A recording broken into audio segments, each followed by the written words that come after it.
होशियारपुर के पास एक जंगल था। उसमें एक बहुत बड़ा पेड़ था। उस पेड़ पर एक कौवा तथा एक कोयल रहा करते थे। दोनों बहुत अच्छे मित्र थे, किंतु उनके स्वभाव में अंतर था।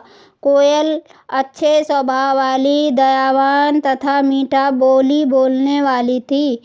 विपरीत कौवा दुष्ट विचारों वाला था और बहुत कड़वा बोलने वाला था। एक बार गर्मियों की तपती दोपहरी थी। एक शिकारी शिकार की तलाश में जंगल में भटक रहा था। वह बहुत थक गया था, इसलिए उसने जब बड़ का घना पेड़ देखा तो उसकी छाया में आराम करने के लिए लेट गया।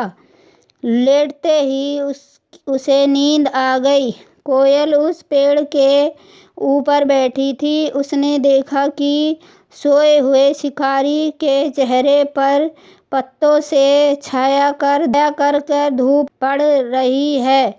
यह देख उसके मन में दया आ गई। उसने सोचा कि शिकारी थका हुआ है तथा गहरी नींद में है। कहीं ऐसा ना हो कि चेहरे पर धूप पड़ने से उसकी नींद में खलल पड़े और वह उठ जाए।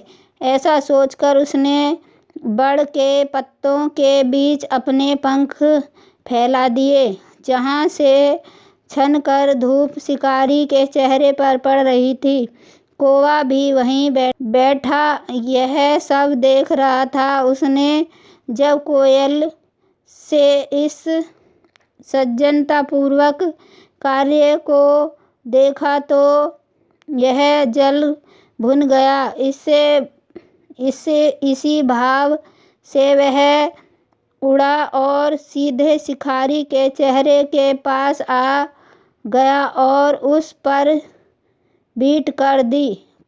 चेहरे पर बीट करते ही शिकारी की नींद खुल गई।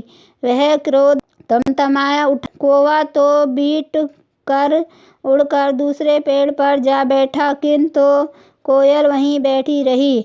उसने सोचा उसने तो कुछ गलत नहीं किया था, इसलिए वह शिकारी से नहीं डरी। उसने तो शिकारी को सुख पहुंचाने की कोशिश की थी। शिकारी ने गुस्से में पेड़ के ऊपर देखा तो उसे उस डाल पर बैठी कोयल नजर आई। वह सोचने लगा कि हो ना हो इस दुष्ट कोयल ने ही मेरे ऊपर बीट की है। उसने अपने धनुष उठाकर उस पर बाण चढ़ाकर कोयल को निशाना साधा। खुद को शिकारी के बाण का निशाना बनाते देख कोयल भयभीत हो गई और उसने घबराहट में उस पंख सिमट गए, जिससे सूरज की तेज किरण सीधे शिकारी की आंखों पर पड़ी। इससे उसकी आंखें चुंधिया गईं और उसका निशाना चूक गया। शिकारी का बाण कोयल के पास से गुजर कर निकल गया। इससे उसकी जान बच गई और वह तुरंत उड़ गई। उड़ते हुए वह सोच रही थी कि किसी ने ठीक कहा है, अगर बुरे के साथ रहोगे तो सदा बुराई ही मिलेगी और अच्छे के साथ रहोगे तो अच्छाई मिलेगी।